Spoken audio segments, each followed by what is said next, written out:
Bueno, muy buenas tardes a todos.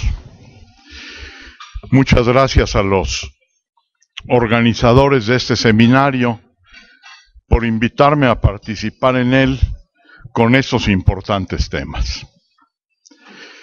Bueno, digo estos importantes temas señalando adicionalmente que prácticamente todos y cada uno de los temas que se contienen en la ley de amparo, en la nueva ley de amparo, en la tan esperada ley de amparo, revisten una importancia fundamental, revisten una importancia capital. Como se ha dejado de manifiesto, como se ha dejado de ver, precisamente en las exposiciones anteriores, pero por supuesto, no solo las reformas a la ley de amparo, sino las reformas a la Constitución, como ha quedado claramente y específicamente señalado en materia de derechos humanos. Es importante, adicionalmente, partir de una premisa por lo que toca a la exposición de lo que a mí me compete. Se dijo que hablaría yo del tema del cumplimiento de las ejecutorias de amparo y del tema de la jurisprudencia, así como desde luego del tema de la Declaratoria General de Inconstitucionalidad. Para hablar de estos temas tan relevantes, tan importantes, el cumplimiento de las ejecutorias de amparo y lo demás que he señalado, es pertinente señalar de inicio ya una idea fundamental. Y la idea fundamental es que absolutamente nada de esto sirve, nada de esto funciona, y todo esto es la ley de amparo nueva si las sentencias de amparo no se cumplen en sus términos. Si las sentencias de amparo no se materializan en la realidad, si las sentencias de amparo simple y sencillamente sirven, como en muchas ocasiones, para colgarlas en un buen cuadro en el despacho del abogado que obtuvo la protección y amparo de la justicia federal, en realidad habría fracasado la nueva ley de amparo y la reforma constitucional en materia de amparo y en materia, casi diría yo, de derechos humanos probablemente, aunque quizá ya esto sea demasiado atrevimiento de mi parte. Pero vale la pena recordar lo que señala el artículo 17 de la Constitución. Ese precepto de la Carta Suprema establece que las leyes federales y las locales garantizarán, bueno, establece muchas otras cosas, pero en relación a lo que ahora nos atañe, garantizarán el cumplimiento de las resoluciones, el cumplimiento de las sentencias. Ahora bien, de las sentencias de amparo, en el caso que ahora nos ocupa, pero las sentencias de amparo, cómo se encuentran actualmente reguladas en la nueva ley de amparo tan esperada, tan esperada. Y comencemos señalando lo que establece a su respecto, concreta y específicamente el artículo 73 de la ley de amparo nueva. Las sentencias que se pronuncien, señala, en los juicios de amparo, solo se ocuparán de los individuos particulares o de las personas morales, privadas u oficiales que lo hubieren solicitado, limitándose a ampararlos y protegerlos si procediere, en el caso especial sobre el que verse la demanda.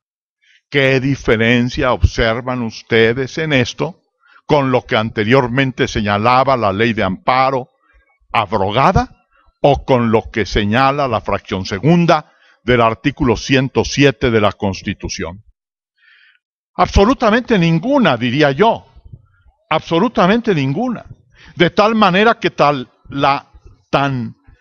esperadamente desechada, diríamos, que se desechara, esperábamos que se desechara de una buena por todas, la famosa fórmula Otero, permanece.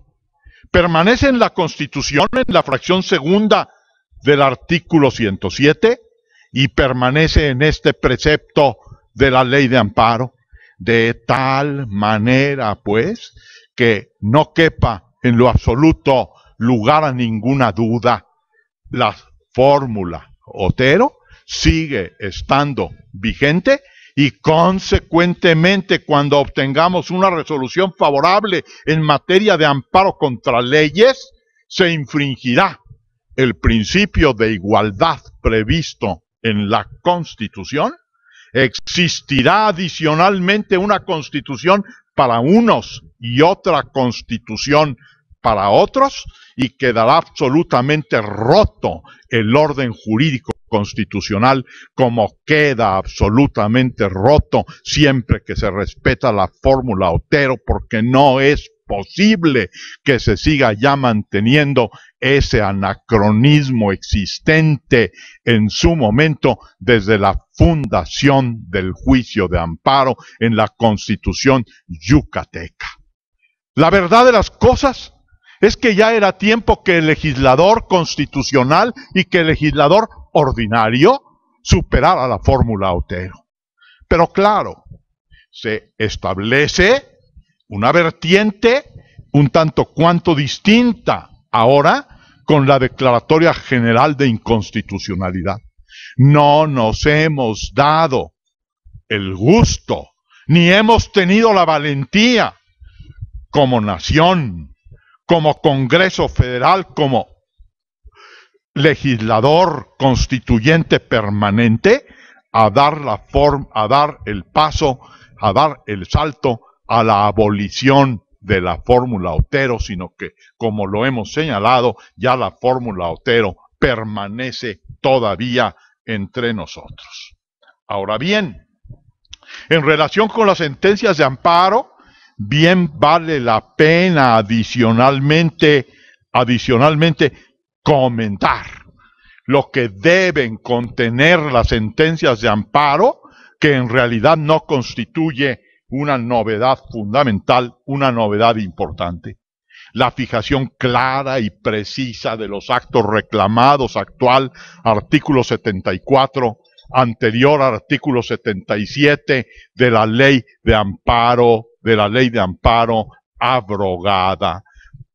El análisis sistemático de todos los conceptos de violación, o en su caso de todos los agravios. Y fíjense muy bien, señalo lo que dice la ley, lo que dice la fracción segunda del propio artículo 74, análisis sistemático, de tal manera que entonces el análisis no puede ser de cualquier manera, sino que en realidad, como ya lo hacen los tribunales de amparo, la Suprema Corte, los jueces de distrito, los tribunales colegiados de circuito, en forma sistemática, pero aduciendo y recogiendo acá el principio de carácter procesal de totalidad. Es decir, se deben de examinar todos y cada uno de los puntos planteados y no nos podemos ni debemos esperar sentencias de amparo que única y exclusivamente señalen en forma meramente parcial, hagan un estudio parcial de los conceptos de violación, sino todos y cada uno de los conceptos de violación, o en su caso, los agravios. La valoración de las pruebas admitidas y desahogadas en el juicio, lo cual resulta también de vital trascendencia, de vital importancia, sobre todo si lo enlazamos con otro precepto que se encuentra en la nueva ley de amparo, en el sentido de que el acto reclamado se apreciará según lo dispone el artículo 75, tal y como aparezca probado ante la autoridad responsable. además de que no se admitirán ni se tomarán en consideración las pruebas que no se hubiesen rendido ante la propia autoridad responsable. Hay que tener en consecuencia mucho cuidado por lo que respecta a las cargas probatorias en el juicio de amparo. En el juicio de amparo al particular le corresponde, o autoridad, al quejoso le corresponde acreditar lo siguiente. Punto 1, la existencia del acto reclamado. Punto 2, la inconstitucionalidad del acto reclamado. Y no importa en lo absoluto que no se hubiera rendido informe con justificación y que en consecuencia se presuma cierto el acto de autoridad reclamado, sino que independientemente de ello, estamos obligados a probar la inconstitucionalidad del acto de autoridad reclamado, allegando al juzgador a la litis constitucional todos y cada uno de los elementos probatorios que le sirvan precisamente para llegar a la conclusión de dictar una sentencia estimatoria en favor de lo que quiere precisamente la parte actora, esto es, el propio quejoso. Claro está que existe acá una prevención que ya venía anteriormente de la jurisprudencia, quizá como todo esto que estamos ahora comentando, y es precisamente que en el amparo indirecto el quejoso podrá ofrecer pruebas cuando no hubiere tenido la oportunidad necesaria para ofrecerlas ante la propia autoridad responsable. De tal manera, entonces, que solamente en ese caso, solamente en esa circunstancia, si no se hubiere tenido la oportunidad de ofrecer las pruebas conducentes ante la autoridad responsable, las podremos ofrecer en el amparo indirecto, adicionalmente con la obligación del órgano jurisdiccional, y me refiero por supuesto a una facultad de carácter oficioso, y más que otra cosa, más que a una facultad, a una auténtica obligación en el amparo indirecto de que el juzgador de amparo debe recabar las pruebas rendidas ante la responsable y las actuaciones que estime necesarias para la resolución del asunto, como ya en la actualidad, como ya ahora y desde hace bastantes meses y de acuerdo con tesis de jurisprudencia, lo han estado haciendo los jueces federales. Por el otro lado, es pertinente referirnos a los efectos de la sentencia de amparo. Los efectos de la sentencia de amparo es algo sumamente conocido ya quizá entre todos nosotros. Si el acto reclamado es de carácter positivo, el efecto de la sentencia de amparo es restitutorio. El efecto de la sentencia de amparo es volver las cosas al estado que guardaban antes de la violación de las garantías constitucionales.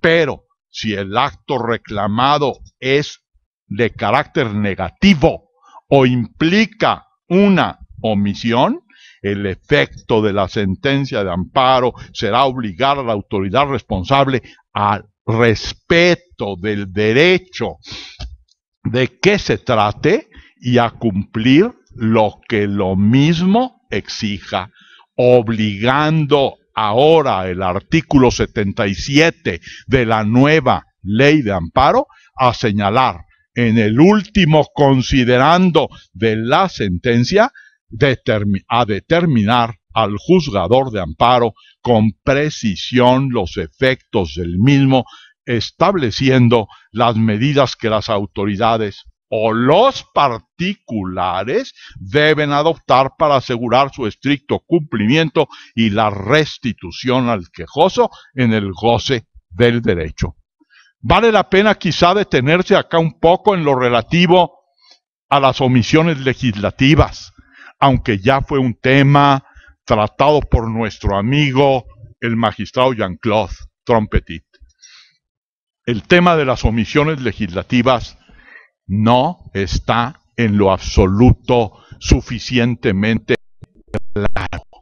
Y no está en lo absoluto suficientemente claro y va a dar muchísimo que hablar en el futuro, en los próximos meses y aún en años, porque ¿cómo va a obligar el Poder Judicial de la Federación al legislador a legislar? ¿Va a legislar quizá? ¿Va a dejarle libertad absoluta para legislar en la forma que quiera? O en su caso, si no acata la resolución que lo obligue quizá a legislar en el caso de omisiones relativas, por ejemplo, le va a decir cómo legislar. Me parece absolutamente inconducente, porque eso implicaría una transgresión al principio de división de poderes consagrado por la Constitución Federal. Sin embargo, independientemente de eso, ello dará ocasión a la improcedencia del juicio de amparo, porque habría que recordar acá lo que dispone en su última fracción el artículo 61 de la nueva ley de amparo, y que es equivalente ese artículo 61 en la mayor parte de sus fracciones a lo que dispone el artículo 73 de la abrogada ley de amparo en su última fracción. La improcedencia, todo mundo lo conocemos, puede ser improcedencia constitucional, puede ser improcedencia legal o improcedencia jurisprudencial, llamándose así esta última precisamente a la que deriva de una interpretación de la última de las fracciones del actual 61 de la ley de amparo, anterior artículo, última fracción del anterior artículo 73 de la antigua ley de amparo de 1936. En ese orden de ideas, si no se puede alcanzar el objeto del juicio de amparo, la protección al quejoso en términos de lo que dispone este artículo 77 de la ley de amparo vigente, no estaremos en presencia de una cuestión de improcedencia cuando se combatan omisiones de carácter legislativo. ¿Hay alguna tesis de la 10ª época de la Suprema Corte de Justicia de la Nación que así lo establece, del Tribunal Pleno? Sin embargo, independientemente de ello, me parece que no está dicha aún la última palabra en términos de la omisión de carácter legislativo, muy en especial tratándose de omisiones de tipo de omisiones relativas. Por el otro lado, es importante señalar adicionalmente a lo que hemos dejado establecido hasta este instante, hasta este momento, que en ocasiones cuando se reclama en amparo una norma de carácter general, hay actos que caen por su propio peso porque derivan de esa norma general. Hay veces en que el amparo se concede declarando la inconstitucionalidad de la norma general, pero declarando también la inconstitucionalidad de los actos que de ella deriven por vía de consecuencia, pero que hay en relación con otros actos de carácter general que deriven de la norma general que se esté o que haya sido objeto de reclamación en el juicio de amparo. La respuesta nos la da ahora, afortunadamente, me parece que correctamente, el artículo 78 de la nueva ley de amparo. cuando el acto reclamado sea una norma general, la sentencia deberá determinar si es inconstitucional o si es constitucional o si debe considerarse inconstitucional. Si se declara la inconstitucionalidad de la norma general impugnada, los efectos se extenderán a todas aquellas normas y actos cuya validez dependa de la propia norma invalidada. Absolutamente correcto, absolutamente adecuado, de tal manera que si tenemos una disposición legal, la que ustedes quieran y manden, Código Fiscal de la Federación, en cualquiera de sus artículos, que hubiera sido declarado inconstitucional por la sentencia de amparo, también por vía de consecuencia será inconstitucional, por ejemplo, el reglamento respectivo que se funde, que se sostenga precisamente en esa norma, y por vía de consecuencia será también inconstitucional la cláusula de la resolución miscelánea que se funde a su vez en el Código Fiscal, cuya norma ha sido declarada inconstitucional, y en el reglamento respectivo que derive de la norma inconstitucional. Me parece, pues, importante este artículo 78 de la nueva ley de amparo.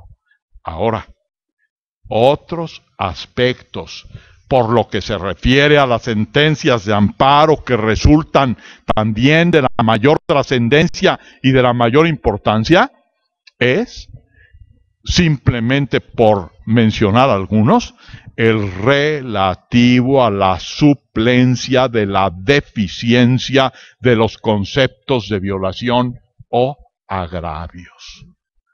En realidad, aunque hubiere deficiencia en los planteamientos del quejoso, conceptos de violación o agravios, el acto reclamado no deja de ser inconstitucional si es que lo es, de tal suerte que deberíamos borrar de la ley de amparo este precepto, cuando menos en la terminología como está redactado.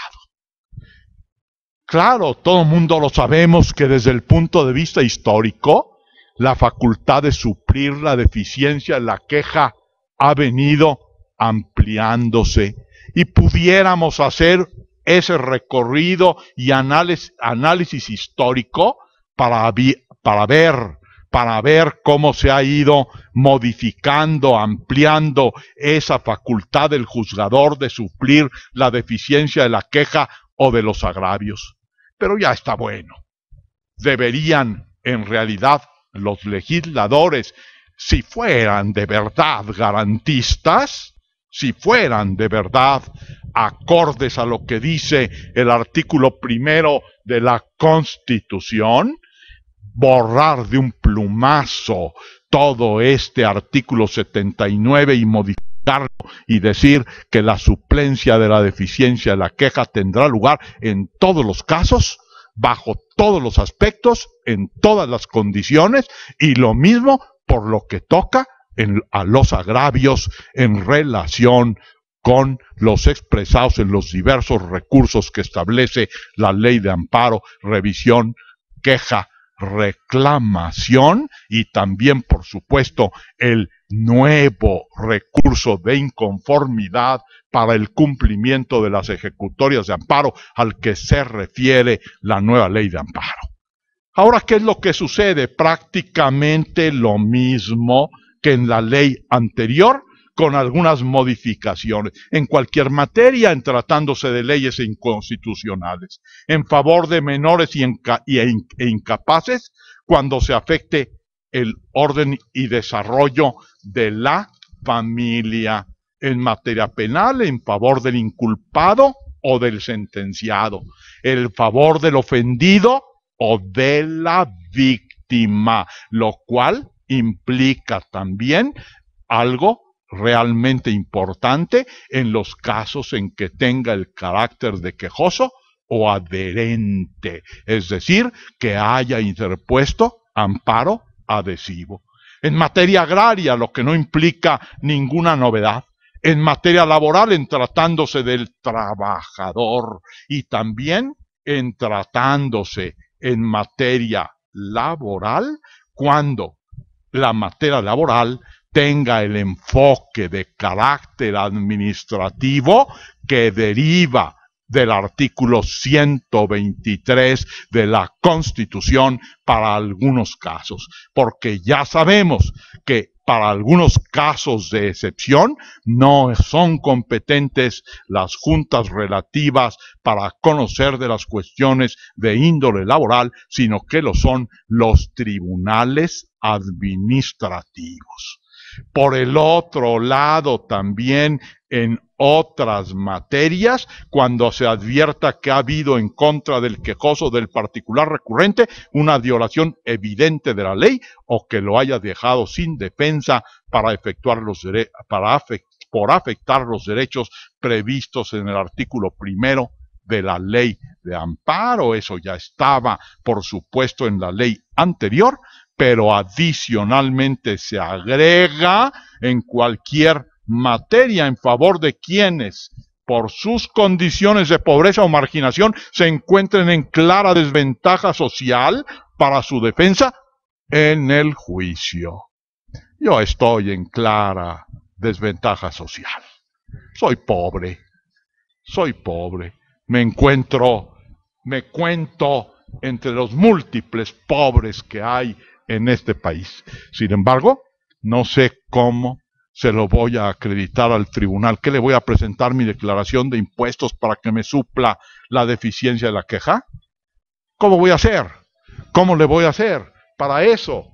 ¿Cómo le van a hacer los justiciables para acreditar su extrema pobreza, que son objeto del programa nuevo implementado por este régimen de orden, programa de orden social para aliviar la pobreza alimentaria, la pobreza extrema? ¿Voy a tener que ir al tribunal para acreditarlo? Esos ni siquiera van a los tribunales. Ni siquiera se asoman, por supuesto, a solicitar amparo. Y consecuentemente, probablemente será letra muerta esta última fracción. En realidad, repito, mi conclusión es que deberíamos modificar, que el legislador debería modificar y dejar que la suplencia de la queja corra ampliamente en todo su cauce en defensa precisamente del justiciable y en defensa, por supuesto, de la Constitución. Porque lo que queremos es que cobren realmente relevancia y que se respeten y se cumpla la Constitución Federal, sobre todo por lo que respecta a la materia de derechos humanos y los tratados internacionales también en esta materia, ya exista bloque de constitucionalidad o no lo exista, de acuerdo con lo que se nos ha expuesto, y que desde luego me adhiero a la tesis de que en materia de derechos humanos sí existe un bloque muy claro ahora de constitucionalidad entre la Constitución Federal y los derechos reconocidos por los tratados internacionales en materia de derechos humanos y en otras materias cualquiera que ésta sea. Vamos ahora, si les parece bien, a decir unas cuantas y someras palabras por lo que respecta al cumplimiento de las sentencias de amparo.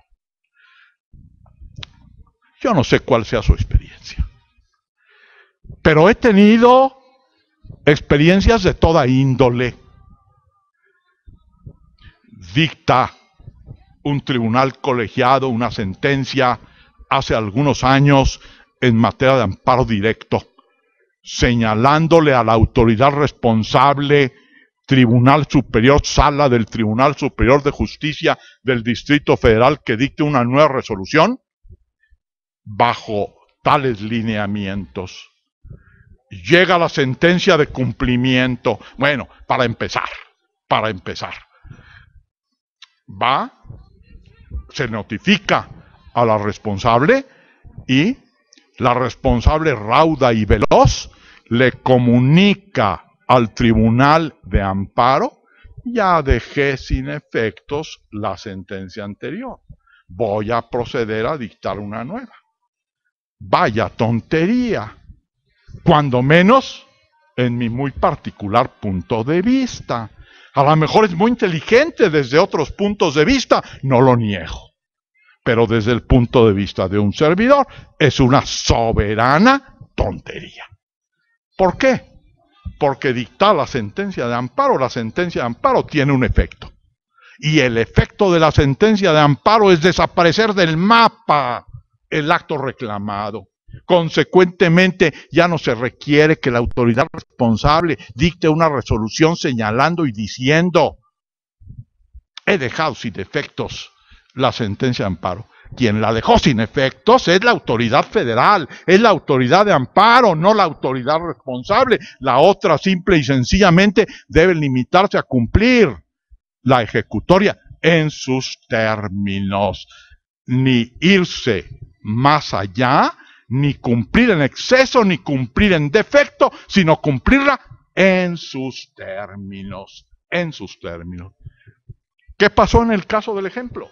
Simple y sencillamente se cumple parcialmente y entonces el colegiado da vista, dime si está cumplida o no, se le dice: oye, no está cumplida, no está correctamente cumplida, y dicta una resolución diciendo: no está cumplida la ejecutoria, te requiero para que en el término de 24 horas la cumplas, porque, y te apercibo, para el caso de no hacerlo, voy a remitirles, voy a declarar que quedó incumplida la ejecutoria y voy a remitir el expediente a la Suprema Corte de Justicia de la Nación para los efectos de la fracción entonces 16 del artículo 107 de la Constitución Federal. Esto es la destitución y consignación de del funcionario respectivo, concretamente de los magistrados integrantes de la sala respectiva. ¿Qué es lo que a la postre sucedió? No a las 24 horas, pero sí a los 3 días, que cumplieron a pie juntillas, sin mayor problema. Pero ¿qué ha sucedido? ¿Qué sucede en otros y múltiples juicios de amparo? Es un peregrinar para lograr el cumplimiento de las sentencias de amparo. Es ir de rodillas prácticamente.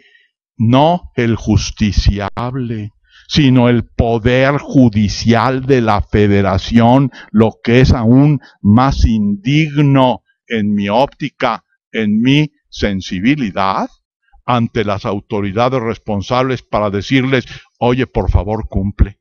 Y ahora, simple y sencillamente, después de requerirles la ley de amparo anterior, artículo 105 y relativos, te pido que cumplas, te doy 24 horas, sí, como no, esas 24 horas se convierten en 6 meses, y después de esas 24 horas, bueno, pues entonces al superior, ¿verdad? Requerida al superior.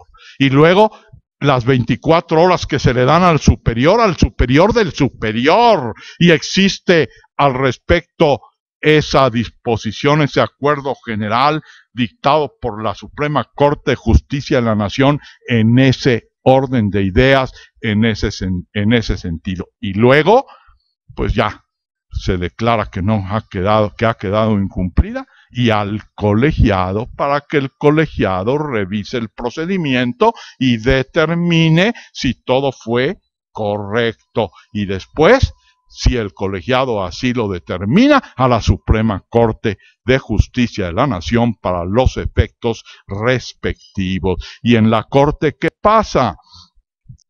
Telefonazo: oye, cumple. por favor cumple. Por el amor de Dios, mira, te voy a destituir, te voy a consignar. Y pasan años y felices días y las sentencias no se cumplen, no se cumplen. El cumplimiento de las sentencias de amparo es de la mayor importancia, es de orden público y consecuentemente todas las sentencias de amparo deben ser cumplidas y deben ser cumplidas de inmediato. Y ahora el nuevo procedimiento que me parece mucho más lógico es el siguiente, en líneas muy generales.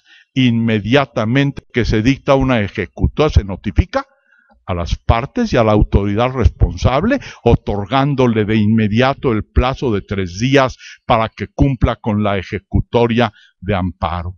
Al mismo tiempo debe notificársele al superior de la autoridad responsable para que cumpla a su respecto lo que corresponda de acuerdo con la ejecutoria de amparo. Y si no se cumple, si queda incumplida la ejecutoria, claro, puede haber circunstancias en las cuales hubiere razones para retardar el cumplimiento de las sentencias de amparo, ¿verdad? Por supuesto que hay que ser razonables. Hay circunstancias de orden jurídico y material que pueden implicar necesariamente que las sentencias de amparo no se puedan cumplir, que las ejecutorias de amparo no se puedan cumplir precisamente en el término de 3 días. Y consecuentemente, pues el tribunal puede ampliar, el tribunal de amparo puede ampliar el plazo en una forma razonable, en una forma correcta, en una forma razonable. Pero si aún así no se cumple con la ejecutoria de amparo, bueno, pues entonces sí, habrá que remitir el expediente al colegiado y el colegiado a su vez remitirlo a la Corte con el proyecto de declaración de que la sentencia de amparo ha quedado incumplida y adicionalmente con el proyecto ya de destitución y consignación del sujeto que sea la autoridad responsable. Y conste que estamos hablando acá de una responsabilidad de carácter personal. Consecuentemente, no es exactamente el órgano así en abstracto, sino es fulanito de tal, titular del órgano. Y es el fulanito de tal, superior del titular del órgano. Pero, adicionalmente, me llama mucho la atención un precepto con el que me estoy encontrando aquí en la nueva ley de amparo, que dice así, se los leo textualmente, no es largo, les voy a leer única y exclusivamente la frase respectiva que destaca. Miren ustedes, es el 192, tercer párrafo, más o menos a la mitad. Dice así: el presidente de la República no podrá ser considerado autoridad responsable o superior jerárquico. Me quedo frío. Bueno, entonces el presidente de la República escapa al cumplimiento de las ejecutorias de amparo. ¿Lo puedo yo señalar como autoridad responsable en una demanda de amparo? Sí, no me cabe la menor duda. No me cabe la menor duda. Pero para los efectos del cumplimiento, no es autoridad responsable ni superior jerárquico de nadie. Está fuera del orden jurídico constitucional. Es el superior, es el non plus ultra de todos los demás pigmeos que se encuentran bajo la férula de su mando. Consecuentemente, pues me parece que habría bastante que decir en torno a esto. Pero ya me están llamando la atención.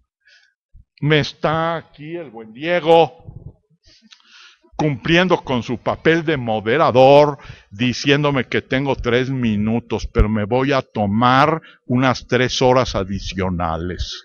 No, no es cierto. No es cierto. Vamos a obedecer puntualmente lo que dice acá nuestro querido coordinador. Simple y sencillamente unas palabras breves, muy breves, por lo que toca a la declaratoria de inconstitucionalidad, prevista en la propia Carta Federal, lo sabemos todos. Punto 1. 2 resoluciones en las que se dicta sentencia en el mismo sentido, en la misma dirección, declarando la inconstitucionalidad de una norma general. Se notifica al órgano que la emitió y, pues si el órgano que la emitió corrige, muy bien.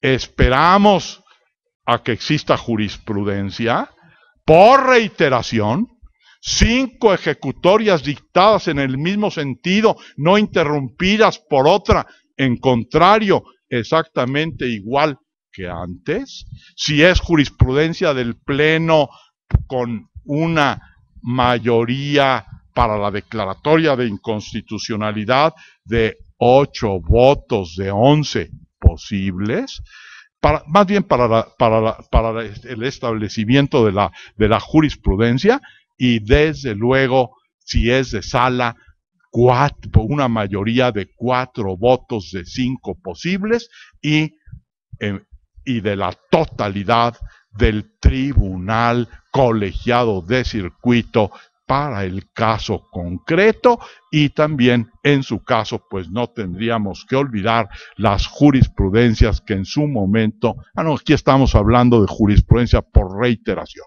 Bueno, entonces, establecido esto, se notifica, se toma la resolución, se establece que se expulsa del ordenamiento jurídico la norma concreta aducida por una mayoría de 8 votos de 11 posibles, y posteriormente, pues de esa jurisprudencia, en esa determinación habrá que establecer el tiempo en que va a entrar en vigor esa resolución, y consecuentemente pues habrá que establecer los pormenores y características que tendrán obviamente que coincidir con lo que establezcan las tesis de jurisprudencia que se aduzcan al efecto.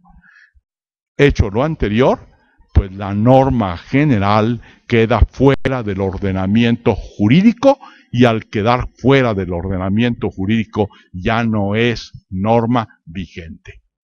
Vale la pena relacionar estos preceptos, nuevamente con las causas de improcedencia, artículo 61 de la Ley de Amparo Nueva, porque hay por ahí alguna causa de improcedencia que establece que será improcedente el amparo cuando se haya emitido una declaratoria general de inconstitucionalidad.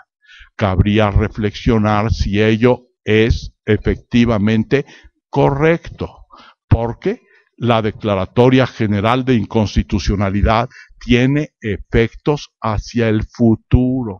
En cambio, el amparo, la sentencia que se dicte en el juicio de amparo, tiene efectos hacia el pasado, es de carácter restitutorio, y consecuentemente me parece que es de dudosa constitucionalidad esta causal de improcedencia establecida en el artículo 61. Podríamos todavía bordar demasiadas cosas sobre estos temas, pero ya no me voy a extender, en virtud de que si no, aquí el buen Diego me va a correr a patadas de este sitial.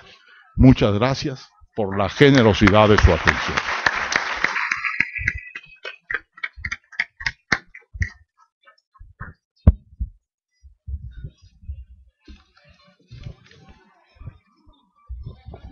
Agradecemos al licenciado Víctor Manuel Montoya su participación. Quiero hacer un anuncio breve antes de entrar al tema de las preguntas que están muy interesantes, estuvimos viendo, precisamente con la idea de profundizar sobre estos temas. En el Comité de Derecho Constitucional estamos ya organizando un evento con un poco más de tiempo, una especie de taller, para el mes de junio ya lo estamos preparando, en el que vamos a abordar a detalle muchos de estos temas y bueno, pues en su momento recibirán la invitación. Y bueno, agradezco un poquito su tolerancia. Vamos a pasar rápidamente a la sesión de preguntas y respuestas que ya tenemos aquí en la mesa, algunos de los cuestionamientos. Les voy a pedir que vayan, pues sí, en el orden, ahora sí que de la derecha a la izquierda, contestando las preguntas. Gracias. Bueno, empezaré. Yo tengo 3 preguntas. ¿Me pasas la otra que se me quedó ahí, por favor? Yo tengo 3 preguntas, la verdad, las 3 muy interesantes. Las 3 me obligaron a echarle una revisada a la nueva ley de amparo, porque son preguntas que el nuevo modelo, obviamente, exige tener un panorama muy completo. Agustín Durán, dice: el amparo directo a la autoridad al interponer revisión adhesiva podrá mejorar la fundamentación y motivación del acto originalmente reclamado, o ello solo es aplicable en el amparo indirecto al rendir el informe justificado.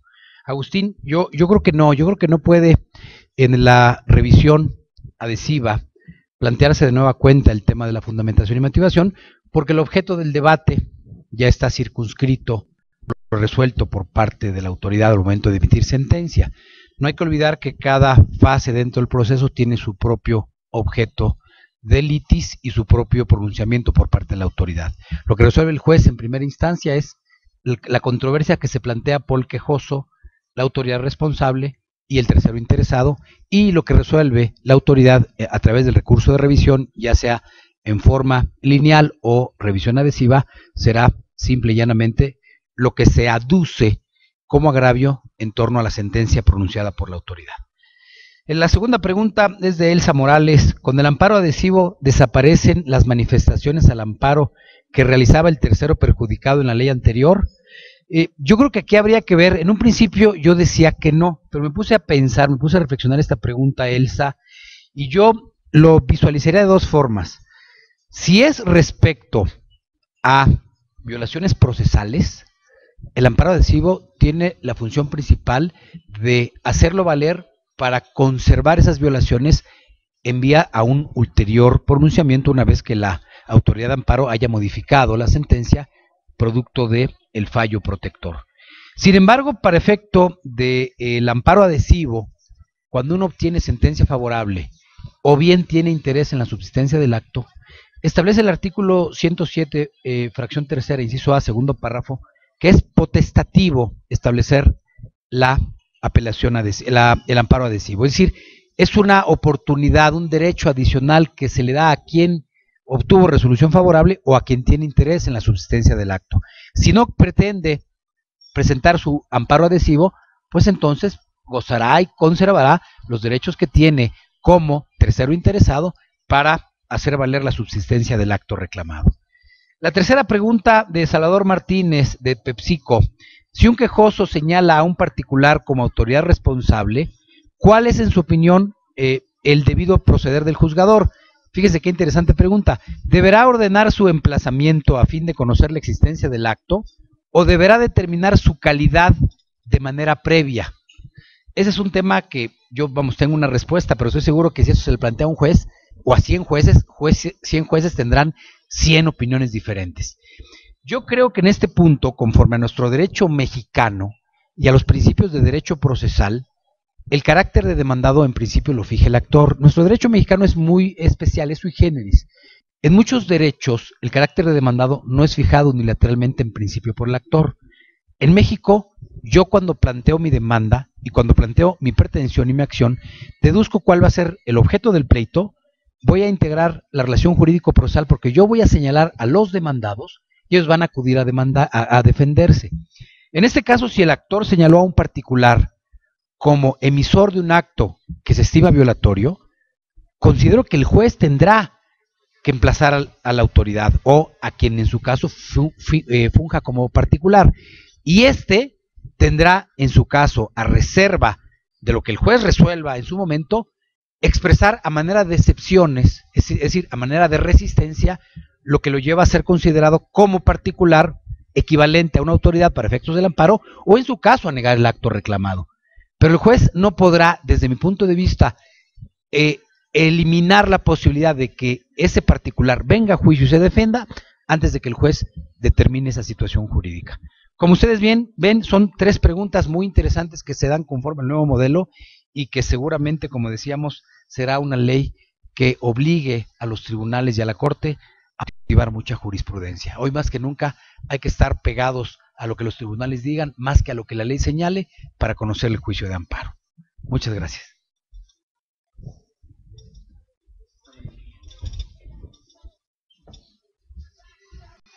Bien, pues gracias a Dios tenemos mercado, aunque sea cautivo, pero bueno, tenemos algunas preguntas.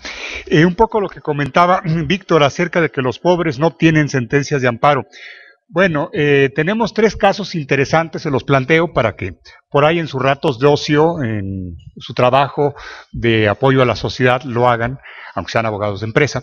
El caso el caso Mininuma fue muy interesante, en donde justamente aduciendo una violación a derechos sociales, miembros de una comunidad lejana en la Sierra de Guerrero piden que se instale un centro de salud para poder atender las necesidades básicas.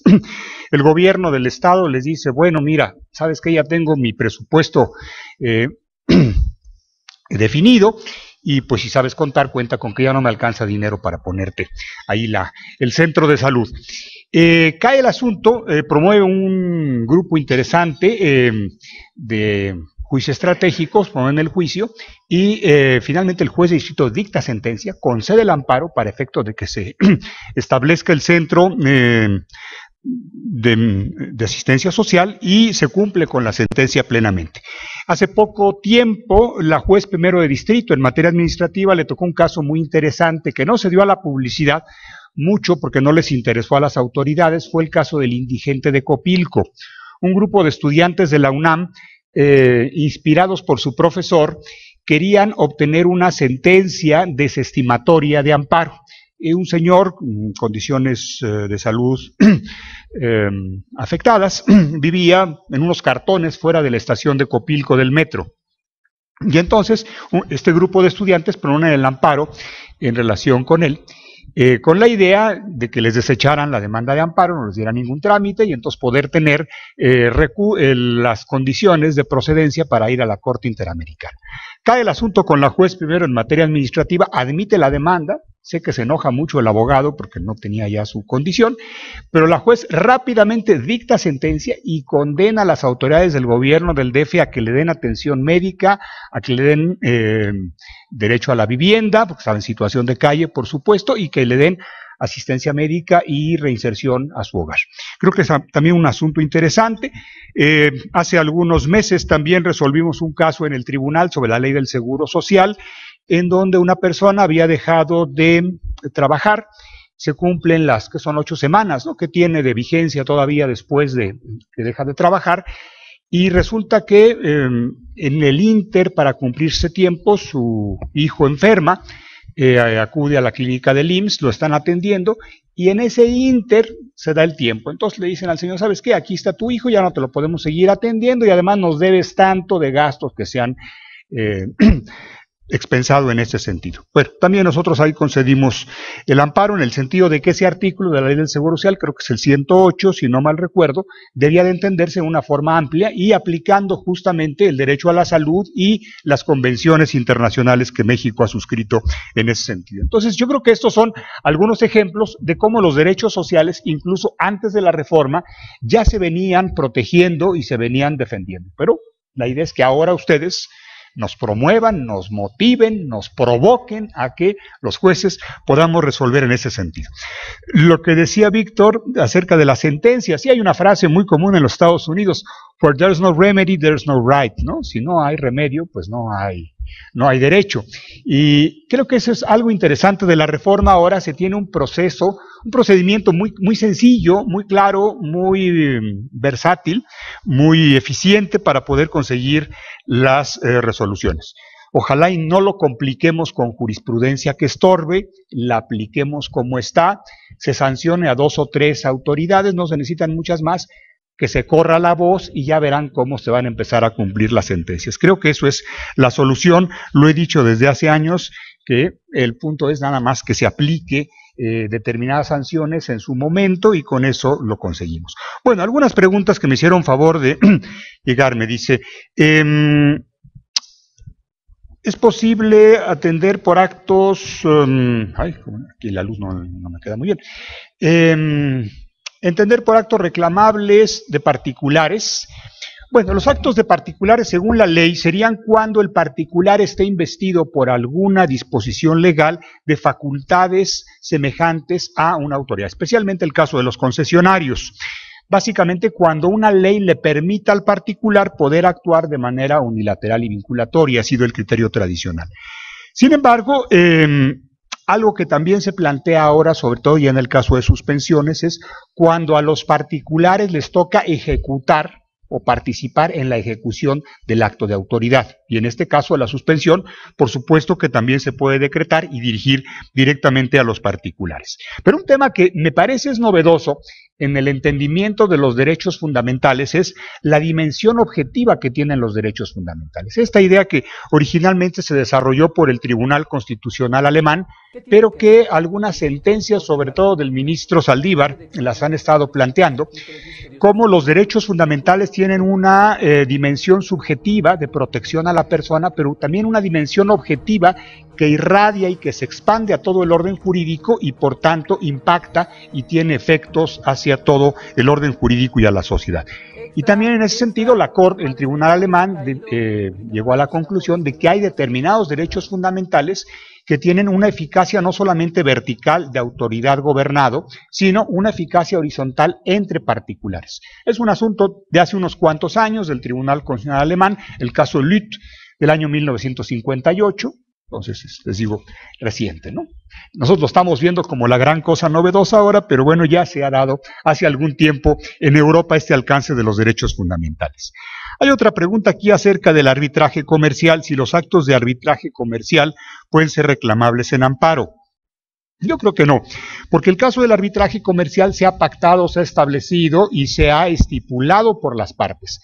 Creo que en ese sentido, lo que nosotros advertimos en el artículo 107, fracción primera, es que en los casos de resoluciones de carácter jurisdiccional siempre se debe de ser titular de un derecho subjetivo y se debe de buscar justamente el mayor equilibrio de las partes y por tanto estos temas de suplencia no se deben de llevar al extremo. Hay un caso reciente que se resolvió en el caso de la usura, en donde algún juez resolvió que unos intereses que se habían pactado convencionalmente eran arbitrarios porque excedían los intereses legales planteados.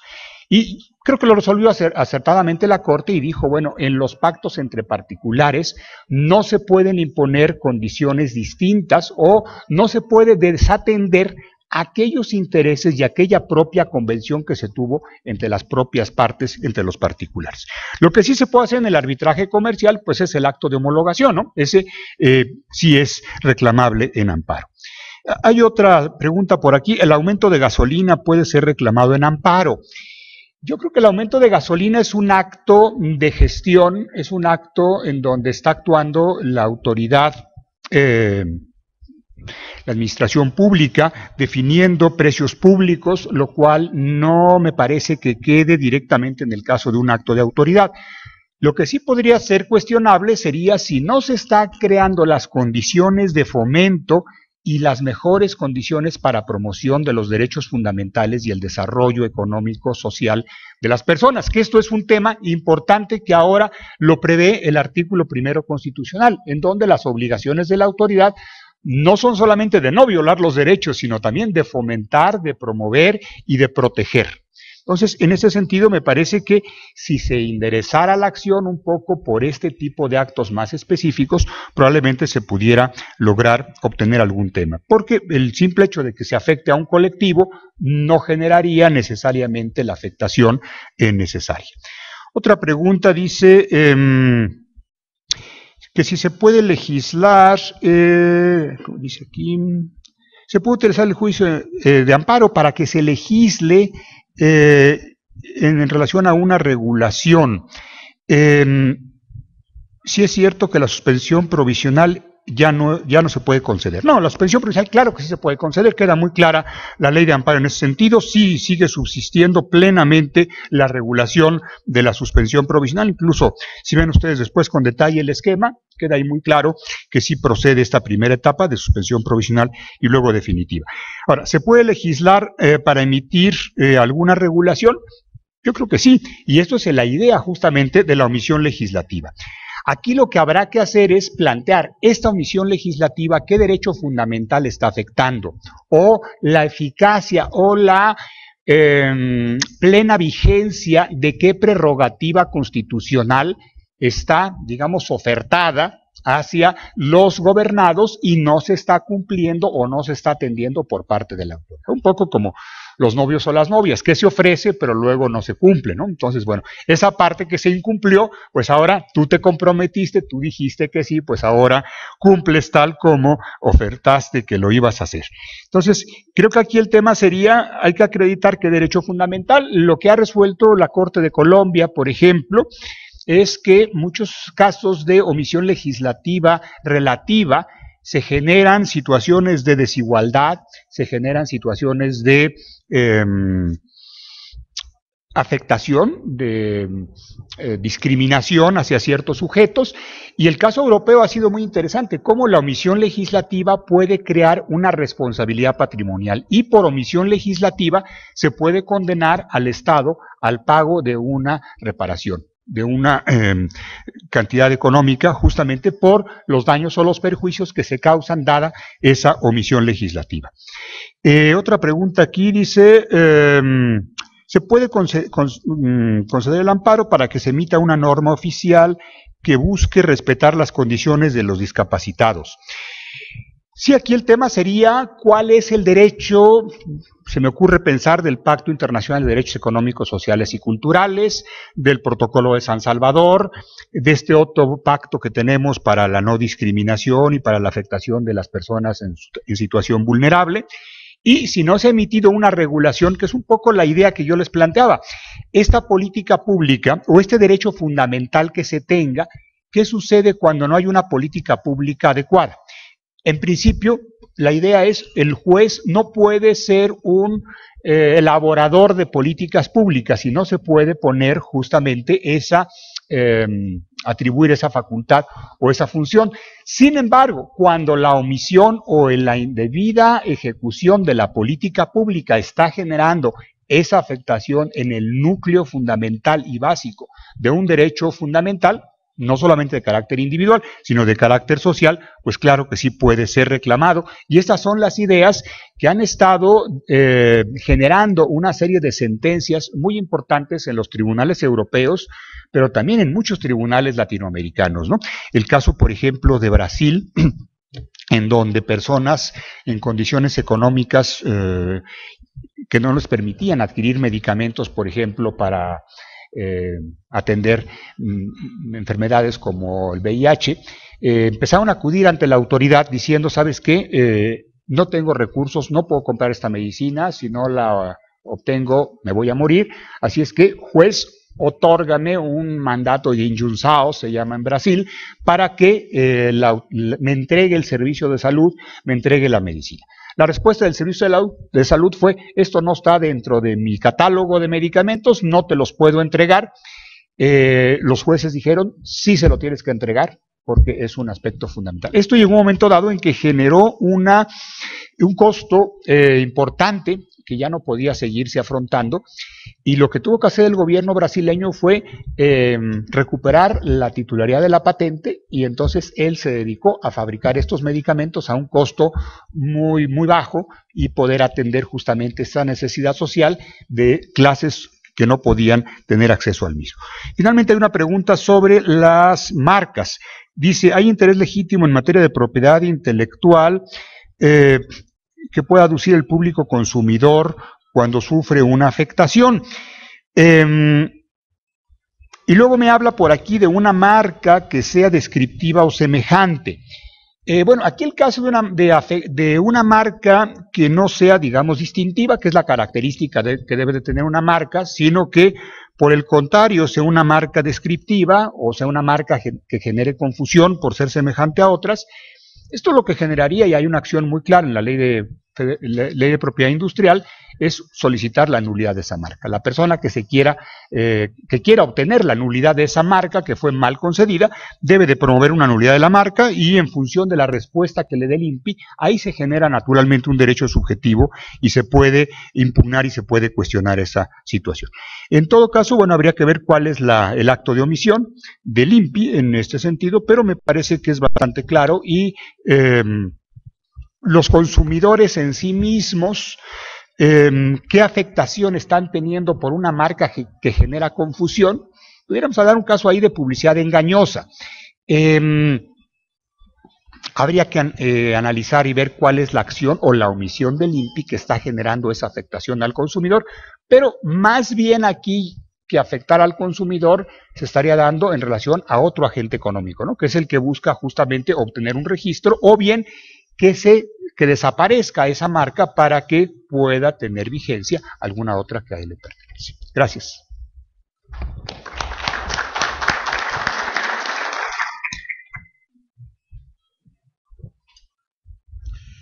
Bueno, tengo aquí dos preguntas muy interesantes, las dos, ambas. La primera de ellas dice: ¿puede haber conflicto entre los artículos 73 y 78 de la nueva ley de amparo respecto de la fórmula Otero, principio de relatividad?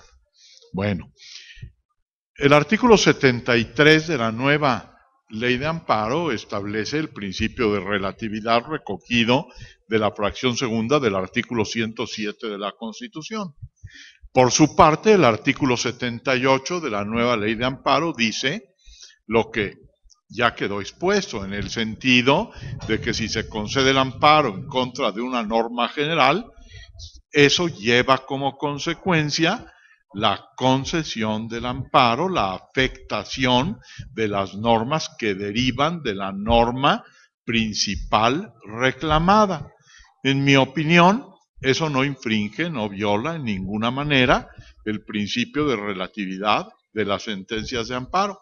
Recuérdese que el principio de relatividad de las sentencias de amparo se observa desde el punto de vista del quejoso, no de la autoridad.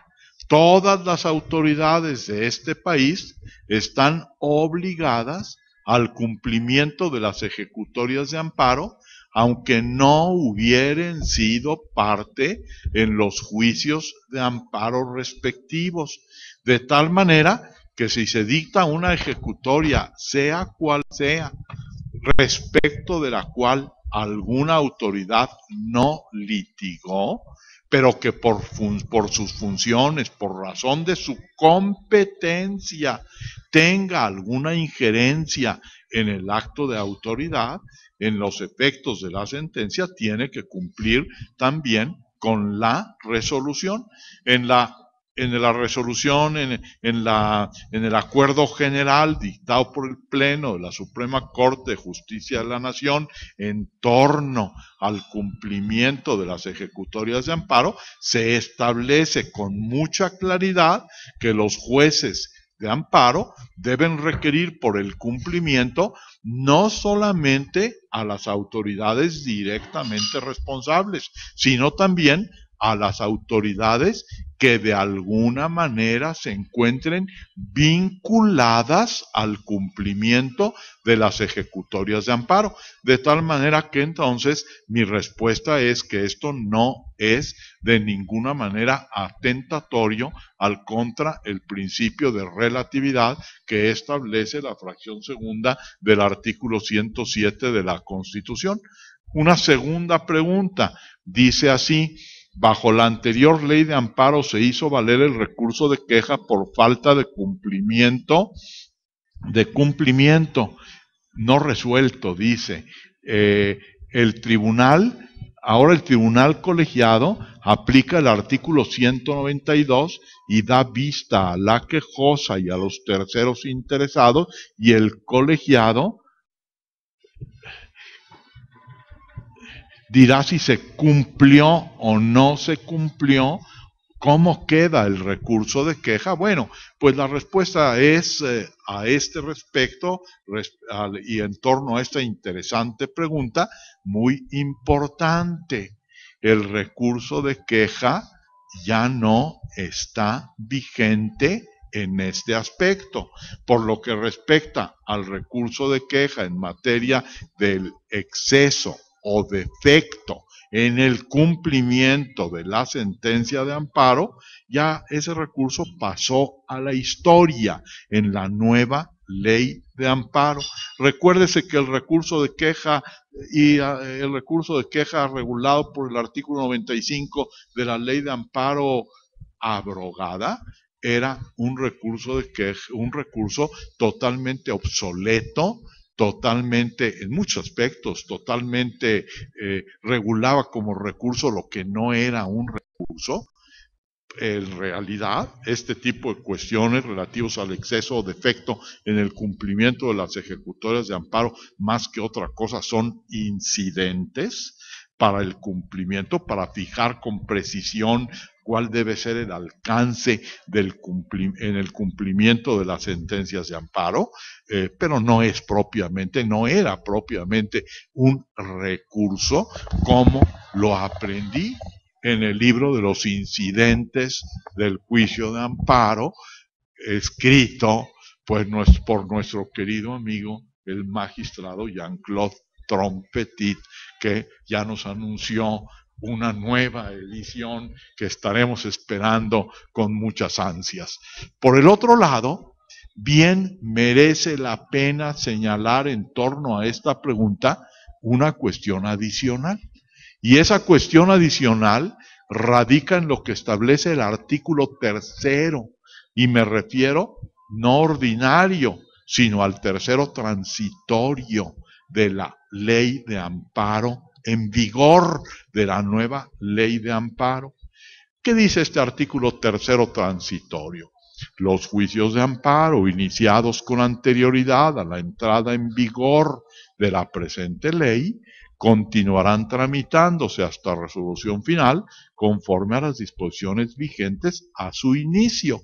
Es decir, juicio de amparo iniciado anteriormente y en trámite, se aplican las disposiciones anteriores. No hay duda alguna por lo que respecta hasta aquí en la interpretación de este artículo 3º transitorio.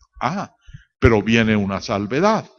Salvo lo que se refiere a las disposiciones relativas al sobreseimiento por una actividad procesal y caducidad de la instancia, y otra salvedad, así como al cumplimiento y ejecución de las sentencias de amparo.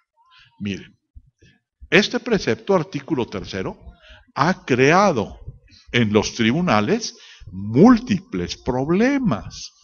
Imagínense ustedes que ya se ha prácticamente concluido el procedimiento ante el juez de distrito para el cumplimiento de una ejecutoria de amparo. Se publica la nueva ley y entra en vigor al día siguiente de su publicación. Voy a empezar nuevamente a requerir y a dar los 3 días y a requerir a la autoridad responsable y al mismo tiempo al superior de la responsable a percibirlos con las multas respectivas y todo lo demás, cuando el expediente ya estaba prácticamente integrado para mandarse al colegiado y que el colegiado revisara el procedimiento y en su caso lo mandara a la corte para los efectos respectivos de la separación del cargo y consignación de la autoridad responsable. Voy a empezar otra vez cuando ya estaba yo con todo ese procedimiento. Bueno, me parece absurdo. Y me parece absurdo, y tengo la razón, bueno, no sé si la tenga, la verdad, pero ya me la concedió el Tribunal Pleno de la Suprema Corte de Justicia de la Nación. El Tribunal Pleno en sesión privada, de la que tengo el acta en mi poder, del lunes 8 de abril de este año, determinó, yo tuve el acta de la sesión el mismo lunes, ¿verdad? El acta de la sesión privada del Tribunal Pleno ya estaba en mi poder precisamente el lunes 8 de abril. Y les puedo decir que el Tribunal Pleno estudió este tema y dijo, hay dos alternativas. La primera, que establezcamos que para estos casos, concretamente sobreseimiento por inactividad procesal, así como el cumplimiento y ejecución de las sentencias de amparo, sobre todo me refiero a esto último, cumplimiento y ejecución de las sentencias de amparo, nos vayamos determinando que las sentencias que causaron estado con anterioridad a la entrada en vigor de la nueva ley se sigan rigiendo con las disposiciones anteriores, o en su caso, que elijamos una interpretación diferente, es decir, que las sentencias que causaron estado con anterioridad a la anterior ley, con anterioridad a la presente ley, se rijan por esta nueva ley. ¿Qué dijo el Tribunal Pleno? Por unanimidad de 11 votos en esa sesión privada. Lo que dijo es lo siguiente: nos vamos a regir, se debe interpretar este artículo tercero transitorio en el sentido de que las resoluciones que causaron estado bajo la vigencia de la anterior ley seguirán ejecutándose en los términos previstos en la anterior ley, y que las resoluciones que causen estado bajo la vigencia de la nueva ley se ejecutarán con base en la nueva ley. Entonces, consecuentemente, pues ya aquí se introduce una variante, no hay jurisprudencia al respecto, ya hay una resolución que aduce este criterio, porque en la sesión privada se le encomienda a uno de los señores ministros, Alberto Gelasio Pérez Dayán, que elabore un considerando en donde estudie este tema con el objeto de utilizarlo, obviamente adaptado a los casos concretos que en su caso se presenten, en los asuntos que vaya resolviendo la Suprema Corte, ya sea en pleno o en su caso en salas. La verdad de las cosas, pues, que ya hay resuelto un asunto en esta forma, y concretamente, como ahora la jurisprudencia se tiene que establecer en diferentes sesiones, aún no hay jurisprudencia.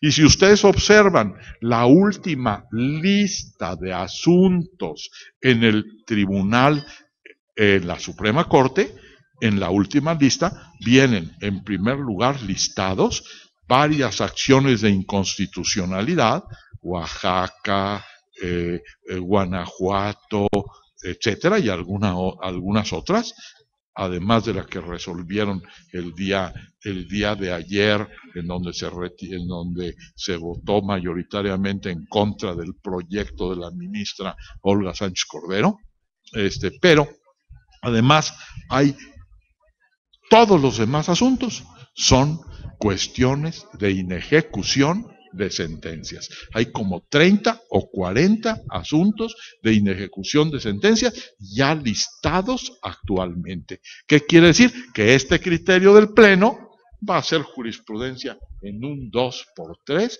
y consecuentemente en lo de la sesión privada pues no es obligatorio para nadie, pero sí va a ser, por supuesto, ya obligatorio una vez que se acoja en jurisprudencia. Entonces hay que estar muy al pendientes porque este va a ser el criterio que va a ser aplicado en relación con la interpretación de este artículo tercero transitorio.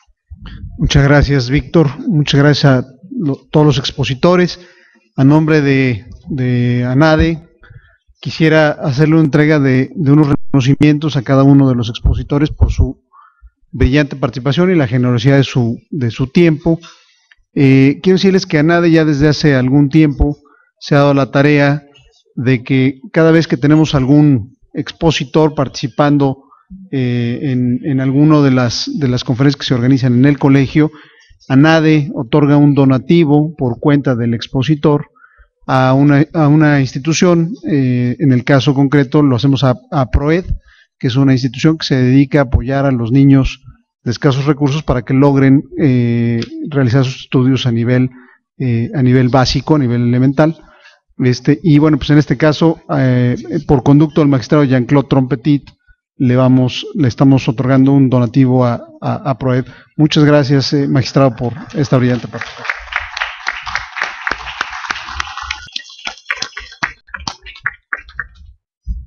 De la misma manera, por conducto del licenciado Alfonso Guatirrojo, a quien también agradecemos por su brillante participación, haremos lo propio con PROED. Muchas gracias.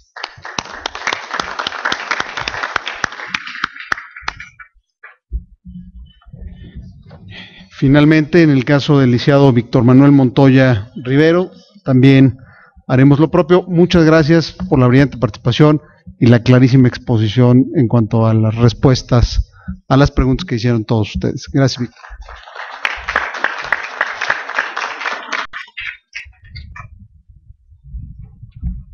Bueno, con esto, siendo las 6 de la tarde con 5 minutos, daremos por clausurada esta sesión de trabajo del Comité de Derecho Constitucional, agradeciéndoles por su participación en este evento.